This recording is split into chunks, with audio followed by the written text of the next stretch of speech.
You're listening to the podcast for all of the news, notes, and breakdowns for your Ohio State Buckeyes. This is Sons of the Shoe with Nick Wilson and Spencer German.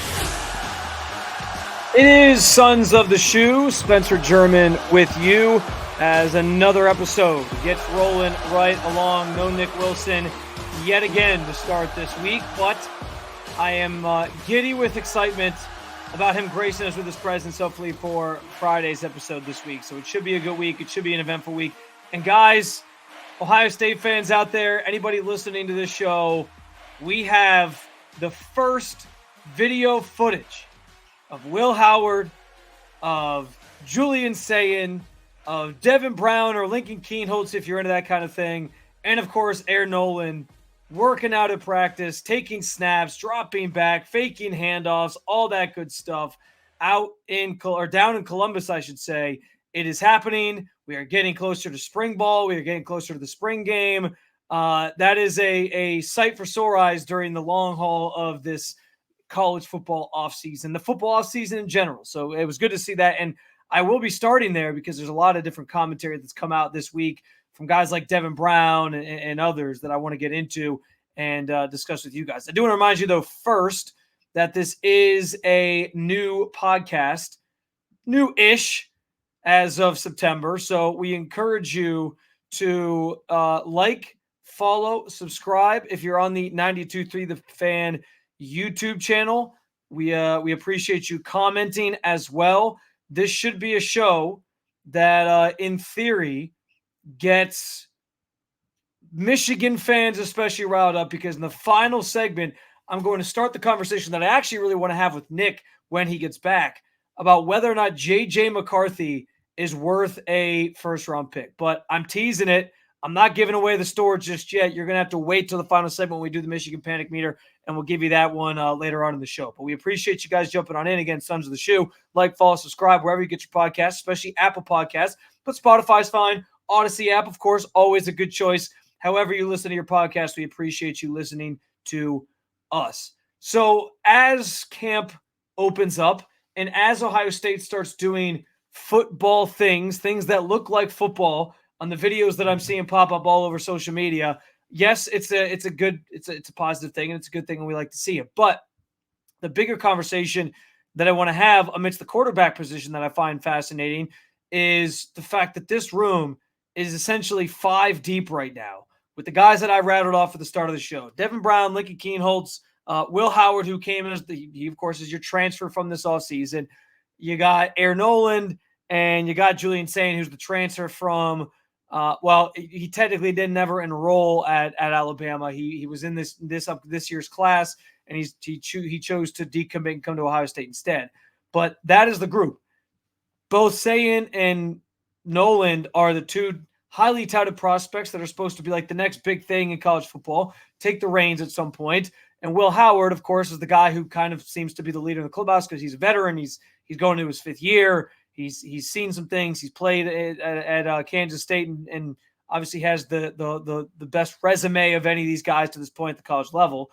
So he's supposed to be the leader in the clubhouse. But that kind of leaves Lincoln Kienholz and Devin Brown on the outside looking in, if you will. It leaves them sort of as these kind of forgotten pieces deeper in the back end of the depth chart that I don't know we're going to get to see much of this season. And you just wonder what that means for their futures. Now, there's a lot of Ohio State fans who maybe just don't care. I've seen a lot of comments about that, like, enjoy the bench. And I don't know if that's fair to do to a college kid and tell them. And I understand people are going to push back and say, well, they're getting paid. They're professionals now, whatever. But at the end of the day, like, these guys are still 20, 21, 22. All of us at that age didn't really know how to handle these types of situations and process things. And that doesn't mean that anything bad has been said. I actually think Lincoln and Devin Brown, based on what we're hearing, based on what came out this week, have both been handling this very, very maturely.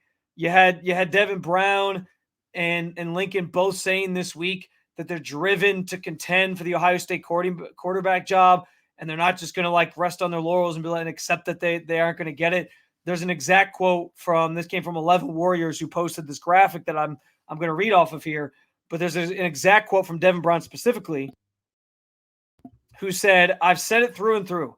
I'm a Buckeye and I'm here to compete no matter what. Honestly, I think people are cowards.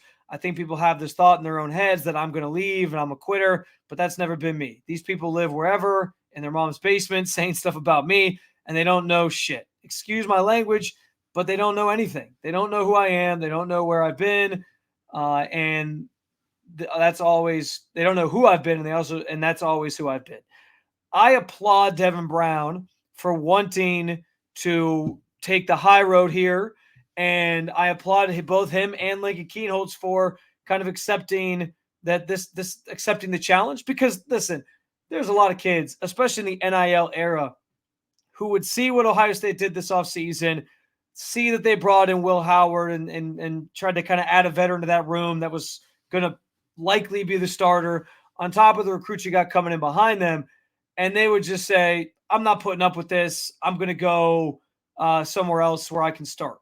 In a lot of ways, that's basically what Kyle McCord did. Kyle McCord started last year, did fine. We know that Ohio State, as all of us witnessed in real time, should be better at that position, and they weren't going to guarantee him anything. So he opted for, let's go get an NIL deal from Syracuse. Let's go somewhere where I can start. I'm out of here. And he dips and he leaves. I think that kind of, and I don't want this to become a Devin Brown versus Kyle McCord thing, but I do think that speaks to the character of Devin Brown, that he is not made of that ilk. He is not going to back down from the challenge that's kind of put in front of him. He's got 5 quarterbacks in this room with him, 3 of whom are maybe more likely to start than him, because 2 of them are seen as maybe future starters for this team, and one of them the likely start of this upcoming season because of just his veteran prowess and what he brings to the table, and the fact that he was a transfer portal guy who I'm imagining gave some sort of solid NIL agreement to. But him to not back down from that challenge, him to take it head on and be willing to sort of persevere through and not just run and hide and go somewhere else. I think that deserves to be applauded. That deserves to be commended by all of us as Ohio State fans. And I don't think that the response should be, well, just enjoy the bench. If he wants to go fight for the job, more power to him. And truly, like, that is what the Ohio State program is kind of built on, is this idea that nothing's going to be just given to you. You do have to earn it, because we have some really, really talented players constantly coming through those halls, constantly coming through the Woody, constantly coming through the shoe. So it's important that, like, guys, and multiple guys have said this, like, the reason they chose OSU is because of the developmental piece. And yeah, the NIL is part of it, but they also want to be basically built into NFL caliber players and have a chance to compete for these national championships, play at the highest level of college football there is. And that stuff matters on top of the NIL stuff. So yeah, Ohio State's not going to get the guys who just flat out, I'm just doing it for NIL necessarily, but they're going to get the guys who are willing to work and are like, well, yeah, what can you do for me financially? And I think that's sort of that is the direction this sport has gone. And it's kind of the thought process that these players should have. I would hope that a lot of these guys want to do exactly what I said, which is go get developed somewhere while also being able to make money off their name, image, likeness. That's kind of the thought process that I would imagine should be at the forefront of a lot of these guys' minds. I know that's not everybody's priority, but I would think that, but the guys going to Ohio State, it seems like, continue to say that was their priority. And so that's important. And I think that's why that's important to Devin Brown.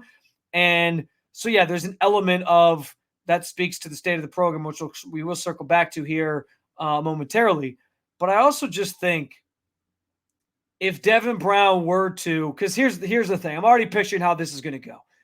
At some point in the next year, I'm guessing Devin Brown probably will transfer, because I'm not envisioning he's going to get the starting job. I'm envisioning it's going to end up being Will Howard. He came here for a reason.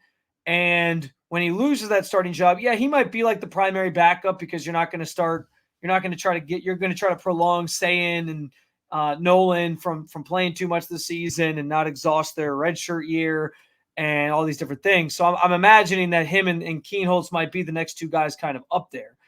But I don't necessarily know how much playing time they're going to get.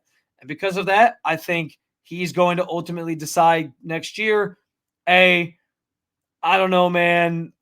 Or he'll maybe go into it saying, like, I think I'm going to compete. And then as spring kind of plays out, maybe he decides, you know what, this ain't for me. I'm starting to realize I'm not going to get the job, so I'm going to transfer.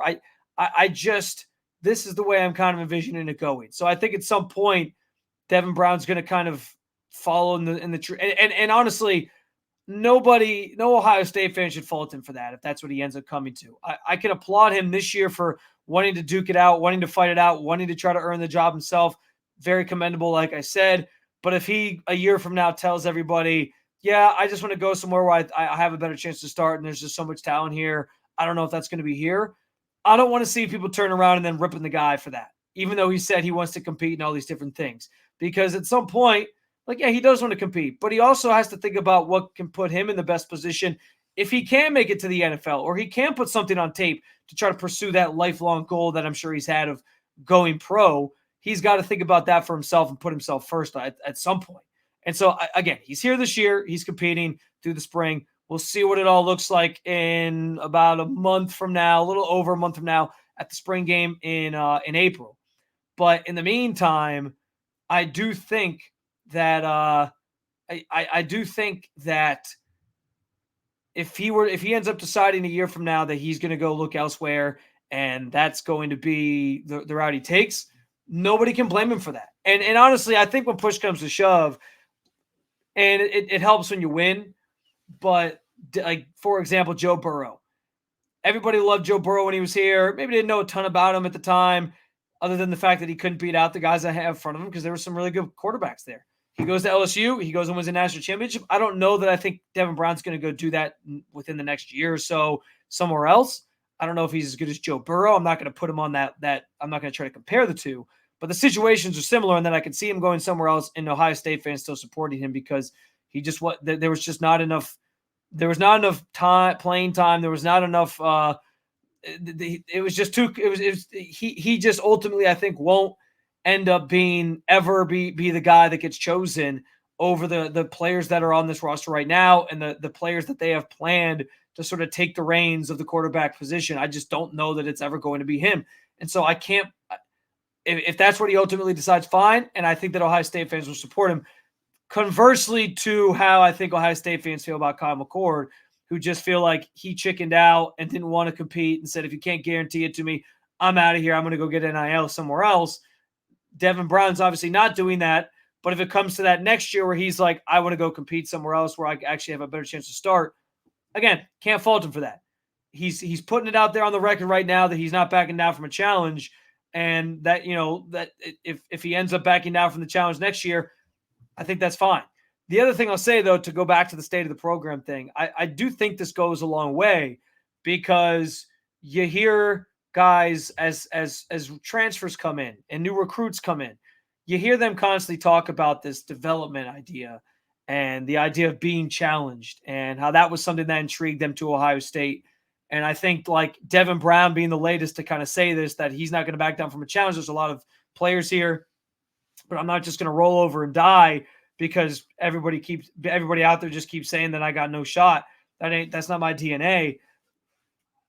I think it says a lot about this program right now in the NIL era that they've positioned themselves in a way where they can still get players through via the NIL stuff, of course, but that they also are still going to get players who want to be part of something great and who want to be pushed to be the best that they can be and try to excel at the next level. And you've heard that all the way on down. All the guys who have said they were coming back this year, Jack Sawyer, Travion Henderson, he talked this week about how he actually thought at one point he was going to be out of here. Like he thought he was destined to go play somewhere else. And then ultimately he kind of sat down and, had a conversation with God and some of his other teammates. And he's a very spiritual guy. So it makes sense that was kind of what he tapped into, but that he just felt like this was the path for him, was to come back and try to finish his legacy on a high note at Ohio State. And again, you hear these different stories, you hear these different perspectives. Even Marvin Harrison Jr., to an extent, did the Buckeyes a favor, talking about how it was going to be a difficult decision to go pro, even though we all knew he was going to go pro. That stuff, I think, goes a long way. And there's video this week of Marvin Harrison Jr. working with Jeremiah Smith on the jugs machine. And like, that's the type of stuff that I think speaks volumes and almost does the recruiting and the marketing for you when guys want to be around and they're not just shying away because they don't have the best NIL deal, or they're not just shying away because they're faced with some adversity because somebody's ahead of them on the depth chart that might be better than them. I don't know that there's a lot of programs that can operate at the level that Ohio State does like this. Alabama is one of them. Maybe they've lost a little bit of that without Nick Saban, because you always knew Nick Saban was going to get guys ready for the next level to the best of his ability, and he excelled at it. But I don't know, with him sort of stepping aside, there's only a handful of programs that can kind of operate in that stratosphere, or in that world, that bubble. And Ohio State is 100% one of them. So I thought it was some interesting commentary from Devin Brown that he's not backing down from a challenge. Would you blame Devin Brown if at some point in the next year he ends up being the next Ohio State quarterback who finds himself in the transfer portal looking to find a starting job somewhere? Would you understand? You can jump in and comment in the on the 92 The Fan YouTube channel. You can hit me up, as always, on X at Spencito_. If you would like to comment on anything we talk about throughout the show, this latest episode of Sons of the Shoe. I do want to take a break, hear a quick word from our sponsors, but when we get back, Chip Kelly's talking about a collaborative effort. But what I want to know is, who's making the call when your back's against the wall and you need to play late in the fourth quarter against that team up north? We'll talk about it next on 92.3 or on Sons of the Shoe.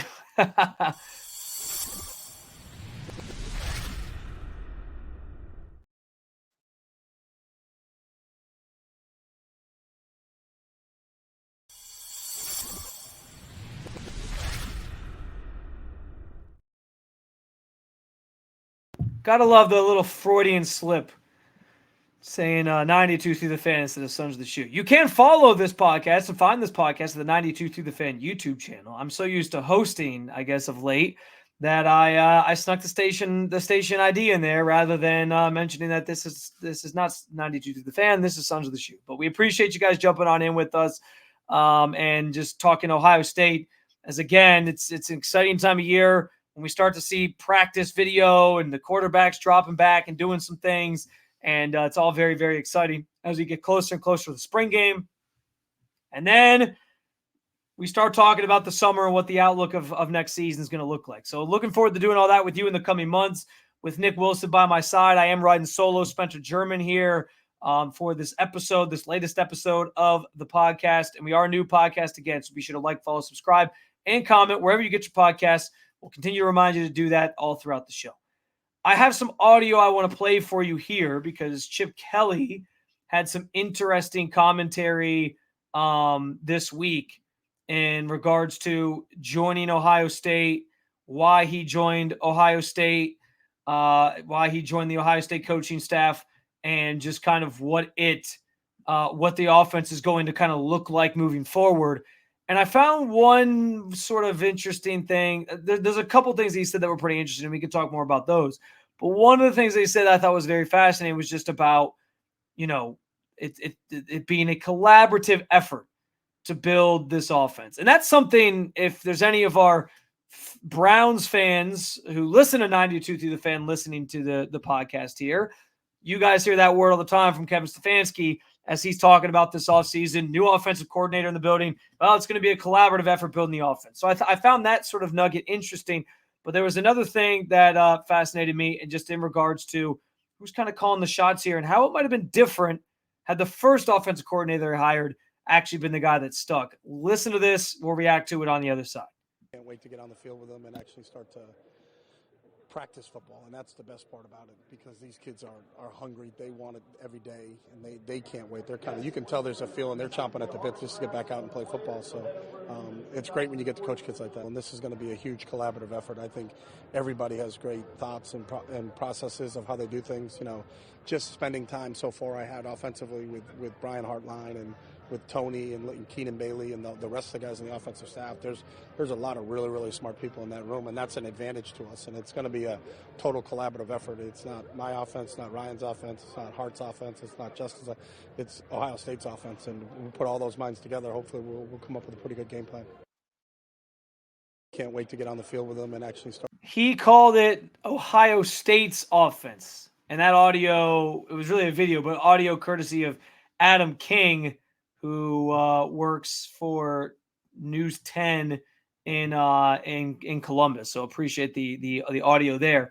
But he called it Ohio State's offense, not his offense, not Ryan Day's offense, not Brian Hartline's offense. One thing that struck me, though, as I mentioned Brian Hartline, is the fact that he alluded to, putting his head together with Brian Hartline. Now he's in those meetings. They're all kind of working together, and it truly is like a team thing. It's not just one person coming out and saying, here's what we're going to do, when we're going to do it. Here's what the playbook's going to look like. It does sound like it is kind of a joint effort there. And I think that's good. But I also just wanted to bring that up because I know one of the biggest fears about Ryan Day handing over play calling duties and sort of conceding to another offensive play caller was plenty of Buckeyes fans who were like, what does this mean for Brian Hartline? Is it going to scare him away? Is he going to want out now because he's not getting sort of the torch isn't being passed to him? And I just don't buy that that's really on his radar. I've said it before. I'm imagining he's been part of this process the whole time of hiring a new OC. I would imagine just hearing Brian Hartline speak about the opportunities he's had, that he actually embraces and loves the idea of working alongside an offensive mind like Chip Kelly, who is going to be able to hopefully kind of mold him into a future elite play caller in the college ranks. I think any coach who is working alongside a guy like that is going to just try to be a sponge and absorb as much as they can. I don't think it's wrong of Ryan Day to feel like Brian Hartline just isn't ready for that responsibility yet. But you get somebody in here, whether it would have been Bill O'Brien or whether it would have been Chip Kelly like they ended up with, who has done it before, has the experience, and can sort of pass that off to him. That's how you get a guy ready for that role sooner and effectively. So I think that's an important note to I think pay attention to from that clip. But the other thing that strikes me is just the fact that he said it's Ohio State's offense and it's a collaborative effort, which means I would imagine he didn't say Ryan Day by name, but I'm imagining Ryan Day gets him saying things and he's part of that too. There's no way this guy's going straight up from, I used to run this offense, organize this offense, this was my baby, to I'm not going to have any say in anything that goes on in the offensive game plan on a week-to-week basis. So I'm imagining he's part of this conversation as well, and in some of these meetings or all the meetings. I don't know. I'm not in the building with him, but I'm imagining that is part of what's happening. That's fine if they want to be a collaborative effort. I think at times we've all had questions about Ryan Day's offense and what it's going to look like, and if it's really as amazing as it was kind of painted out to be when Justin Fields was running it. And if he's really the offensive mind that everybody says he is or that he thinks he is. And I do think I think Ryan Day is a fine play caller. I think sometimes he lives in his fears too much. And that's kind of the big point I want to make here. If it's a collaborative effort, great. I'm all for putting your heads together, figuring out what's going to make the most sense for the players that you have, the skill sets you have. And also because Ryan Day and Chip Kelly have history together, both in the NFL and in the college ranks, because he worked for him on the Eagles staff, and then I think in New Hampshire as well. Because they have familiarity with each other, I do think that's a good thing because his scheme is based in what Chip Kelly does.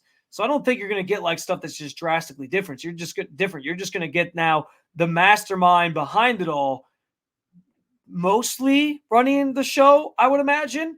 But the one thing I want to know is who is going to be calling the shots when you're facing 4th and 2 from the Michigan 47 and you're down 7 in the fourth quarter with 7 minutes to go. Who's making that call? Because I'm imagining it's Ryan Day. Most head coaches make decisions like that. And I just want to know who, but more specifically, who's calling that specific play? Who's calling the play that you're going to run? Because, like I said, to this point, Ryan Day in those spots, and he did it this past year against Michigan, and we all ripped him up and down for it. Nick and I ripped him on this podcast. He lives in his fears. He puckers up in key moments. He promised he wasn't going to do it after the year before with the whole fake punt thing that went awry, which actually would have worked, and we probably would have been applauding him for it. But he promised he wasn't going to do it again, And then he did it again in a key situation in that game this year where they lose to Michigan for the third straight year. And people were sitting there wondering, well, if he had gone for this, would it have changed the outcome? Would they have scored a touchdown? Would they have done this? Would they have done that? So I don't know that that's maybe the biggest area I still don't trust Ryan Day.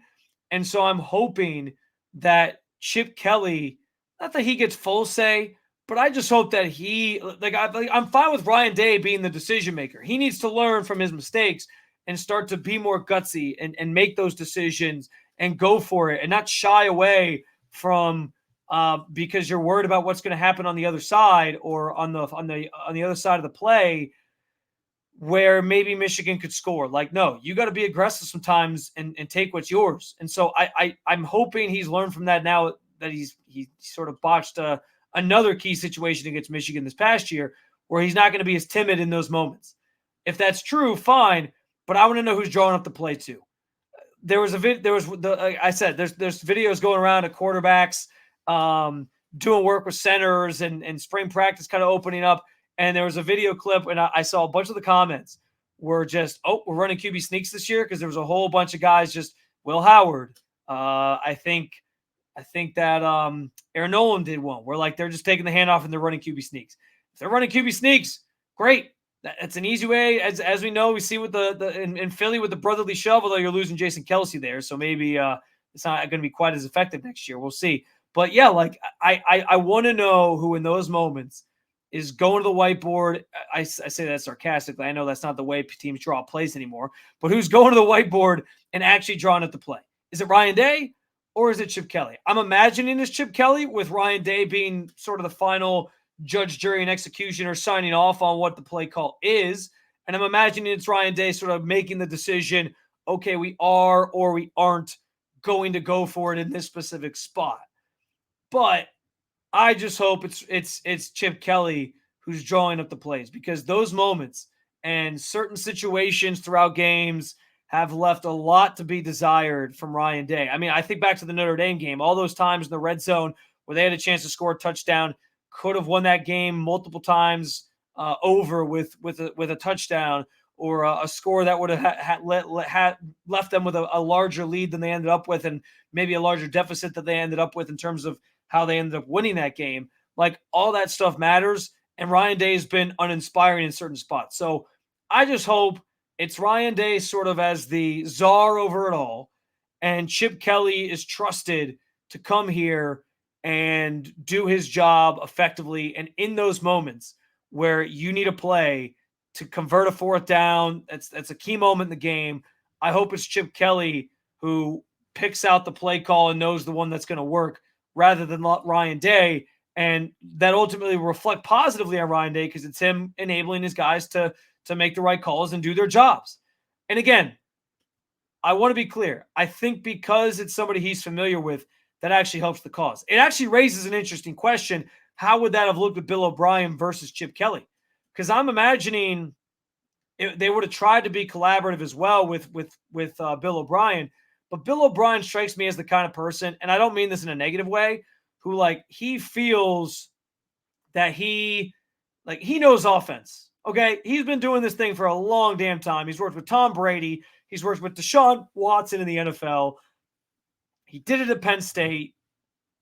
He's bounced around. He did it at Bama with Nick Saban. Like he strikes me as a guy who, not that it's his way or the highway, especially when he was coming into a situation where he's not the head coach, but just that he feels so confidently that he knows offense that I don't know that he'd be as like, I think it would have been a little bit more of a power struggle between those two where Bill O'Brien wanted to do something a certain way and maybe Ryan Day would have pushed back a little bit. In this instance, and this is why I like this pairing a lot better and why I sort of, we did the episode talking about whether or not it was actually an upgrade getting Chip Kelly, because I do think that the familiarity that's there, the fact that his system is based off of Chip Kelly's scheme, and because they've worked together before, and that's where he kind of got his start was under Chip Kelly. I think all that is why I feel really good about this thing. Is as Chip Kelly uses the word collaborative, is going to be very kumbaya and in sync, and those guys just kind of holding hands, skipping through the wildflowers together, because I think it's going to function very, very well. And there's going to be a trust there. There's not this sort of learning curve to get to know each other. They know each other, and it should thrive effectively. At least that's my feeling. That's my read on it. I could be completely wrong, and it could blow up in everybody's faces. But because of that, I value that so much in how this relationship is going to work, that I think there'll be some trust in those key moments. But that's the question I want to know. Who's calling the play? Who's drawing up the play on the whiteboard in those key moments on fourth down in a game where you're trying to put away Michigan, or, come back and beat Michigan because you're down 3 and you need a touchdown with 4 minutes to go? That's what I want to know. I'm hoping it's Chip Kelly. Ryan Day just kind of overseeing it all and giving the final stamp of approval. But I guess it's one of those things that we'll go into the season having questions about. We'll see how it all shakes out on game days in the fall, which still seem very far away, but it'll be here before we know it, and we're certainly excited about that. Let's take one last break. When we get back, if you're a Michigan fan who's been waiting to troll me this entire episode, your chance is coming, because I'm asking the question of whether or not J.J. McCarthy, the national championship quarterback who was just with Michigan and is entering the NFL as a prospect, was just at the combine last week doing all the workouts and things, is J.J. McCarthy worthy of a first-round pick in next month's NFL draft? We'll give you the Michigan Panic Meter and update and answer that question next on Sons of the Shoe. But here is a quick word from our sponsors.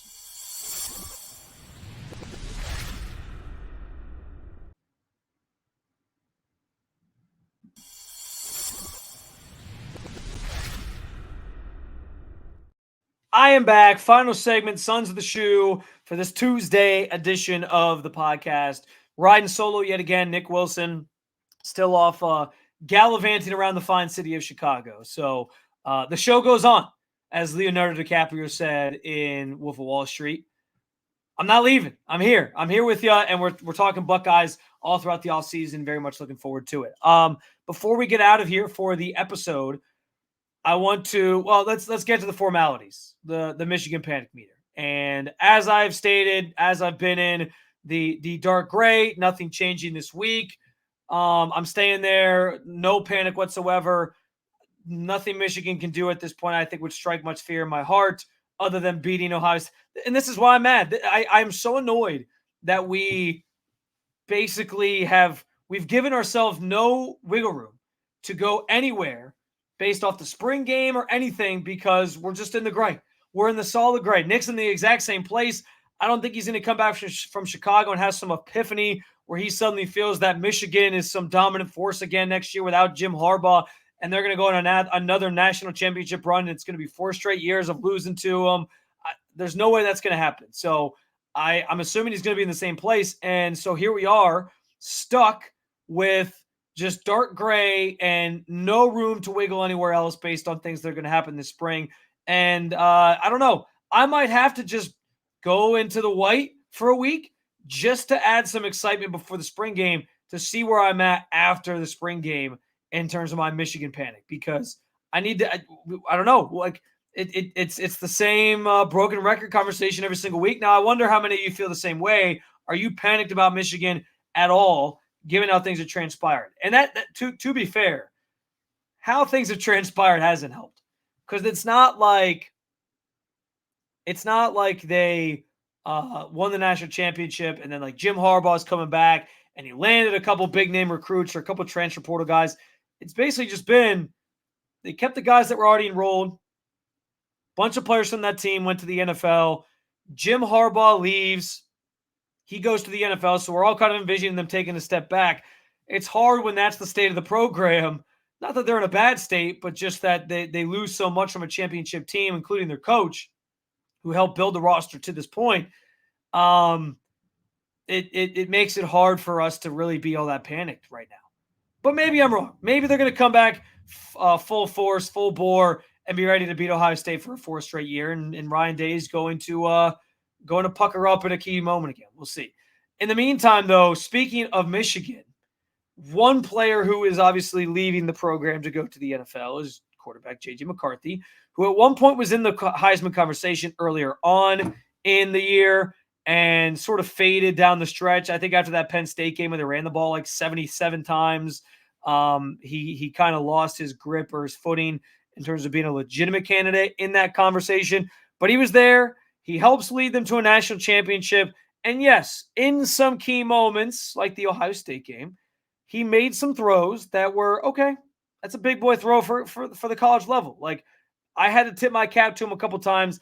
I have been one of the biggest J.J. McCarthy haters there has been, largely because, and it really all has to do with Michigan. He didn't do anything to me personally. I have nothing against the guy on a personal level, other than the fact that he went to that team up north. And I don't root for guys who went to that team up north while they're playing for that team up north. And I don't really want him to succeed in the NFL either, because all I hear is people tell me how great he's going to be, and all I see is Kenny Pickett 2.0. That's it. Kenny Pickett 2.0. And I don't mean that as I want to be clear here, because I did bring this up at 92 through the fan the other day, and it led to this whole derailed conversation about comparing Kenny Pickett to J.J. McCarthy in college, and that is certainly not what I'm trying to do. Kenny Pickett was, until his last year when he blew up for like 40 plus touchdowns and 9 interceptions, he was just a fine, average, okay quarterback for the majority of like 3.5 years or 2.5 years starting. And then that last year he took off, and that's what garnered him being a first-round pick. I guess so here's the problem. I'm not going to sit here and tell you J.J. McCarthy's a first-round pick in my eyes. I think the Kenny Pickett comparison is strictly about the NFL level. I think he's going to get to the NFL and be the same sort of player as him. He can run the football, but he doesn't have the elite skills that it's going to take to be successful at that level. And part of the reason I think that too is everything that we talk about with J.J. McCarthy are like traits. Oh, he's a good leader and he knows how to win. But there's never any conversation about elite arm strength or pinpoint accuracy, or he can sort of maneuver the pocket well. It's always just these sort of intangible things that we like to put value on this time of year because we're looking for ways to boost guys' stock or lower guys' stock or whatever. And so that kind of concerns me, that all the things we point to that he does well are things that we point to, like that a guy like Kenny Pickett did well. And those guys don't tend to be like the best of the best at the NFL level. They tend to end up kind of getting weeded out pretty early on in their career. So I that's how I feel about him. I also think, because people have brought up to me, what about the elite throws he made? He had that one touchdown throw against Ohio State that was like tight window, bracketed coverage, really good throw to that tight end. And I will say this, at the college level, that was an incredible throw. At the NFL level, that ball probably gets intercepted, because if you go back and watch some of those plays where he makes some of the elite level throws, it's a very tight window as is. But at the NFL level, when that linebacker is just a little bit faster, that ball probably gets there a little bit too late and it's getting intercepted. So I'm not ready to sit here. And again, if I have to eat crow on this at some point, I will. I actually really want to get Nick Wilson's thoughts on it as well when he gets back and joins us. So count on this being a topic that we recycle or circle back to, and maybe the end of the week episode when Nick returns, because I do think that I'm curious to pick his brain on it, where he thinks J.J. McCarthy should be, or where he should be picked, or what value he has in the NFL draft. But because I'm saying all this, personally, I don't think J.J. McCarthy is worth a first-round pick, which, from all the rumors and things that I'm hearing from when I was out in Indy, I had Eric Edholm of NFL.com. He joined me as a guest on a show over the weekend, and he had some thoughts on J.J. McCarthy, and he flat out said he thinks J.J. McCarthy might end up being like the third or fourth quarterback taken off the board behind Williams, Caleb Williams, Drake May, and Jaden Daniels. It's going to be J.J. McCarthy next. He could even be a top 10 pick, is what Eric Edholm said. And then there was just all kinds of rumors about his stock going up at the combine last week. I mean, these guys are the experts, so I'm not going to sit here and say I know everything there is to know. Maybe they know better than me. But this just feels like a disaster of a pick waiting to happen. Some team is going to overreach for J.J. McCarthy, and it's just not going to work out for him. It's just not, because I don't see enough of the obvious talent for him to be this elite quarterback in the NFL. And maybe he'll be fine. Maybe he'll be a Kirk Cousins type, whatever. And I'm completely wrong still. But I just don't see it from him. I truly do not see him from him. And I think it'd be a mistake to draft him in the first round. Now, that being said, because my Kenny Pickett example exists, I kind of have to concede that he maybe does deserve to be a first-round pick because his resume speaks volumes, especially with a national championship on it, and what he did in the playoff last year against TCU, plus what he did in the playoff in key moments this year against Ohio State, Bama, whatever. And in many ways, his resume speaks louder than what Kenny Pickett's did. And Kenny Pickett was a first-round pick. Now, the difference is different class years. Kenny Pickett's quarterback class was extremely, extremely weak. But J.J. McCarthy's is very, very strong by all accounts. And so that's why I find it asinine. Like, if he was coming out the same year as Pickett 2 years ago, sure, I would have probably said, fine, he's a first-round pick because teams love to reach on quarterbacks. They're always going to take a chance on him. And I could see this guy getting picked at some point in the first round, especially as a national champion. But because he's in this loaded quarterback class, I don't think I can justify, even as important as the quarterback position is, using a first-round pick on J.J. McCarthy. I just don't see it. I'm not a scout, but I just don't see it. And maybe I'm completely wrong. I'm sure there's going to be plenty of Michigan fans jumping in on the comments section and on the 92 Through the Fan YouTube page who want to rip me a new one for even having this take to begin with. And I will gladly field your comments and we'll respond to them on Friday when I bring this back up with Nick Wilson. But I just don't see it, guys. I'm sorry. I'm sorry. I'm not sorry. Why do I have to apologize to Michigan fans? I'm guessing most Ohio State fans are going to agree with me. But I'm not apologizing for the take. I just don't think he's going to be as good as I guess these teams are estimating he's going to be, that it's going to warrant using a first-round pick of all things on him. But hey, that's life in the NFL. You reach on quarterbacks. You use first-round picks on them because it's the most valuable position in the game. And if some team's going to take a chance, some team's going to take a chance. I just don't think it's going to pan out because all I see is Kenny Pickett 2.0 at the NFL level. Do you agree that J.J. McCarthy not worth a first-round pick in the upcoming NFL draft here at the end of April coming up next month? You can comment at the 92 Through the Fan YouTube channel. You can tweet me or X me. Some people probably want to X me after this J.J. McCarthy take, all the Michigan fans that basically troll listen and troll post the show. But you can do that at Spencito _ if you want to disagree with me as well. Again, do you think J.J. McCarthy's worth a first-round pick? I will bring that subject back up again with Nick when we hopefully reunite on Friday.